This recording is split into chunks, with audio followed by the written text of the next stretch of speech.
After countless twists and turns, false leads, and dead ends, the case remains frustratingly unsolved. Salut tout le monde, c'est Xavier, bienvenue sur Watch Mojo français. Aujourd'hui on se retrouve pour le top 10 des crimes non résolus qui demeurent inexpliqués. Empty frames still hanging in Boston. A mystery that has so many mysteries within it. Pour cette liste, on va s'intéresser aux crimes non résolus les plus infâmes qui sont entourés de mystères. Est-ce que, à tout hasard, vous avez des réponses à l'un de ces crimes ? Dites-le moi dans les commentaires. Et si c'est le cas, qu'est-ce que vous attendez pour prévenir la police ? Numéro 10, mystère de l'homme de Somerton. On ignore tout un tas de choses sur l'homme de Somerton. Ce qu'on sait, c'est qu'un homme a été retrouvé mort sur une plage australienne le 1er décembre 1948. We do know quite a bit about his last day of life. On the 30th of November 1948, he came here to the Adelaide railway station. On sait qu'il a été retrouvé avec un morceau de papier déchiré portant les mots « Tamam Shud » qui signifie en persan « c'est fini ». On sait que quelque chose, qui pourrait être un code, était écrit dans le livre duquel le papier a été déchiré. Mais on ne connaît pas la signification de Tamam Shud et on ne sait pas ce que le code signifie. Enfin, si c'est bien du code. Le mystère a suscité une attention considérable et certains, dont le pathologiste qui a examiné son corps, soupçonnent que l'homme a été empoisonné. En juillet 2022, l'ADN a apparemment prouvé que l'homme mystérieux était un ingénieur électrique nommé Carl Webb. We managed to extract enough DNA from one of the Somerton man's hairs. And from that DNA, we were able to then find a distant cousin that is still alive. Malheureusement, de nombreuses questions non résolues subsistent et les enquêtes se poursuivent. Numéro 9, la mort de la famille Jamieson. Bobby et Sherilyn Jamieson ainsi que leur fille Madison ont disparu en octobre 2009. Leur camionnette a été retrouvée contenant de nombreux objets, dont des téléphones, des portefeuilles et même leur chien encore en vie. Hunters on four-wheelers find a locked truck parked on a dirt road near the top of Panola Mountain.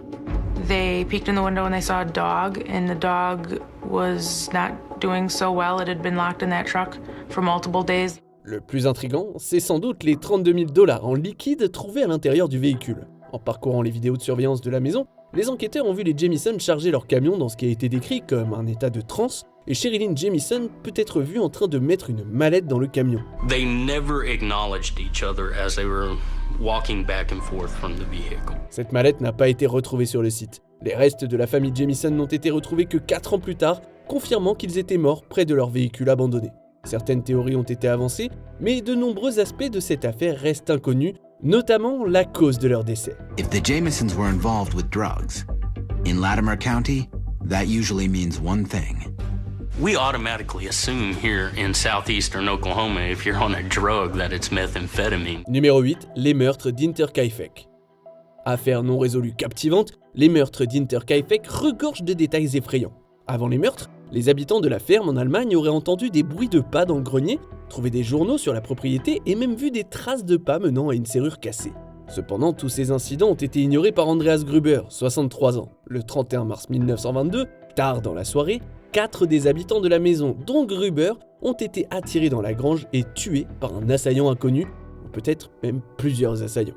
L'agresseur ou les agresseurs sont ensuite entrés dans la maison et ont tué 2 autres, ce qui porte le nombre de victimes à 6. Ils ont ensuite vécu avec les corps pendant 3 jours avant de s'enfuir, laissant les enquêteurs perplexes pendant des décennies.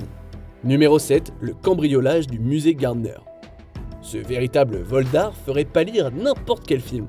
Il s'est produit le 18 mars 1990, lorsque 2 hommes se faisant passer pour des agents de police ont pu pénétrer dans le musée Isabella Stewart Gardner de Boston. They handcuffed them and they wrapped duct tape around their eyes and they locked them up in the basement. 13 œuvres ont été volées, dont la valeur est estimée à plusieurs centaines de millions de dollars. La tempête sur la mer de Galilée de Rembrandt, chez Tortoni de Manet et surtout le concert de Vermeer, qui vaut à lui seul près de 240 millions d'euros, ont été volés du musée. The most valuable thing ever stolen in the history of the world is the Vermeer, the concert. The second most is the Storm in the Sea of Galilee. Les voleurs n'ont laissé derrière eux pratiquement aucun indice, ni aucune preuve, et l'affaire n'est toujours pas résolue. De plus, aucune des 13 œuvres d'art n'a jamais été retrouvée. Leurs places dans le musée sont toujours honorées par des cadres vides. We don't know. It's just a really difficult thing to explain and we can't explain it away. Numéro 6, c'est Jeannette de Palma. Cette jeune fille de 16 ans du New Jersey a quitté son domicile le 7 août 1972 pour rendre visite à un ami, mais elle n'est jamais arrivée. Ses restes ont été retrouvés 6 semaines plus tard et leur état a suscité des soupçons pendant des décennies. Trouvé au sommet d'une falaise, son corps était entouré d'objets étranges que certains ont reliés à l'occulte. The body was surrounded by crosses and there was a halo of stones placed around the head. So the newspapers got a hold of this and they started saying that it was Satan worshippers or witchcraft. Par exemple, des branches entourées de palmas en forme de cercueil et diverses croix en bois avaient été placées à l'intérieur de cet espace funéraire de fortune. Ce qui est peut-être encore plus curieux, c'est que son autopsie n'a pas été concluante, ne trouvant pas de cause directe à sa mort. There was no cause of death ever determined because the body was so badly decomposed. Ceci dit, une grande quantité de plomb a été trouvée dans le corps. Malheureusement, l'affaire a fini par être classée par manque d'indices. Numéro 5, le vampire d'Atlas. L'histoire du vampire de l'Atlas remonte à mai 1932 lorsqu'une femme décédée a été retrouvée dans son appartement de Stockholm. Lili Lindström, 32 ans, a été découverte quelques jours après avoir été tuée et certains aspects de la scène de crime sont immédiatement devenus remarquables. Lindström avait été agressée sexuellement et son corps entier avait apparemment été vidé de son sang. Les détectives ont également trouvé une louche à sauce près du corps. Les enquêteurs ont fait le rapprochement et ont supposé que le tueur avait potentiellement bu le sang de Lindström avec la louche. Divers objets récupérés sur la scène de crime sont désormais conservés au musée de la police de Stockholm, rappelant de manière inquiétante cette affaire qui n'a jamais été résolue. Numéro 4, le meurtre d'Artemus Ogletree. Également connu comme le mystère de la chambre 1046, le meurtre d'Artemus Ogletree a dérouté les enquêteurs et les détectives d'Internet. Il s'est produit le 5 janvier 1935. Depuis quelques jours, Ogletree, qui se faisait appeler Roland T. Owen, avait un comportement étrange. Il restait souvent assis dans le noir, semblait agité et communiquait avec un homme nommé Dunn. À 10h30, le matin du 5 janvier, Ogletree a été retrouvé attaché et ensanglanté dans sa chambre de l'hôtel Président et il est mort plus tard à l'hôpital. Après sa mort, la mère d'Ogletree a reçu des lettres d'une personne se faisant passer pour son fils. Son agresseur pourrait être un homme du nom de Joseph Martin, qui se faisait appeler Donald Kelso, mais ça n'a jamais été confirmé. Numéro 3, inconnu d'Isdal. Une famille faisait de la randonnée près de la ville de Bergen en Norvège le 29 novembre 1970 lorsqu'elle est tombée sur un corps brûlé. Toutes les informations permettant d'identifier le corps ont été supprimées de la scène de crime et des effets personnels que les enquêteurs ont trouvés dans une gare voisine. We know that she did stand out in Norway. She was dark-haired, tanned, looked South European, but from her behavior we know less. Une autopsie a prouvé que la femme avait fait une overdose de somnifères, qu'elle avait été empoisonnée au monoxyde de carbone et qu'elle était initialement vivante lorsqu'elle a été brûlée.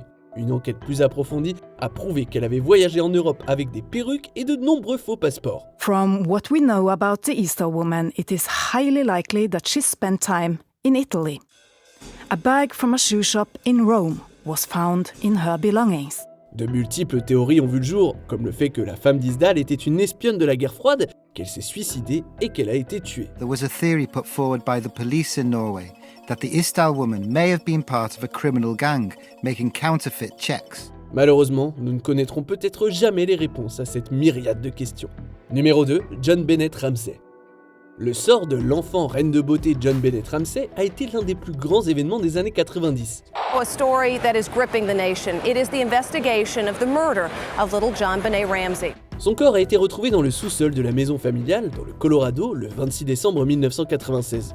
Une demande de rançon a également été trouvée dans la maison, exigeant $118 000 pour son retour. Les soupçons se portent alors immédiatement sur la famille. Detectives instantly assumed one or both of John Benet's parents had killed the little girl. Les experts pensent que la demande de rançon a été écrite par la mère de Ramsey, Patsy. Les deux parents ont refusé de répondre aux questions de la police et ils auraient tenté de faire obstruction à une enquête pour meurtre au tribunal. Plus tard, des tests ADN auraient blanchi la famille de tout soupçon, mais certains ont rejeté cette exonération. L'affaire reste ouverte à ce jour. We want to do whatever can be done technically and resource-wise to find the killer of our daughter. On arrive presque à la fin. Nous publions de nouvelles vidéos chaque jour, alors avant de continuer, abonnez-vous et activez la petite cloche et les notifications sur téléphone pour ne rien rater. Numéro 1, la disparition des Soder. Un incendie dévastateur a frappé la maison des Soder la veille de Noël 1945. Les parents, George et Jenny Soder, ont réussi à s'échapper avec 4 des 9 enfants qui vivaient là à l'époque. Les 5 autres n'ont jamais été revus. On ne sait pas si des restes ont été retrouvés. Un compte-rendu indique qu'ils ont été trouvés, mais que les parents n'ont pas été prévenus pour leur éviter de nouvelles souffrances. D'autres affirment que le site n'abritait aucun reste humain que ce soit en raison d'une activité suspecte, d'un effort de recherche déficient, ou parce qu'ils ont été incinérés dans l'incendie. En 1967, soit 22 ans après l'incendie, Jenny Soder a reçu la photo d'un homme adulte qu'elle a cru être son fils disparu, Louis. Certains soupçonnent un simple incendie de maison, tandis que d'autres pensent que la mafia sicilienne est impliquée, car George Soder avait fait des remarques désobligeantes sur Benito Mussolini. Des histoires à glacer le sang. Qu'est-ce que vous en pensez ? Dites-le moi dans les commentaires et checkez ces autres super vidéos de WatchMojo français.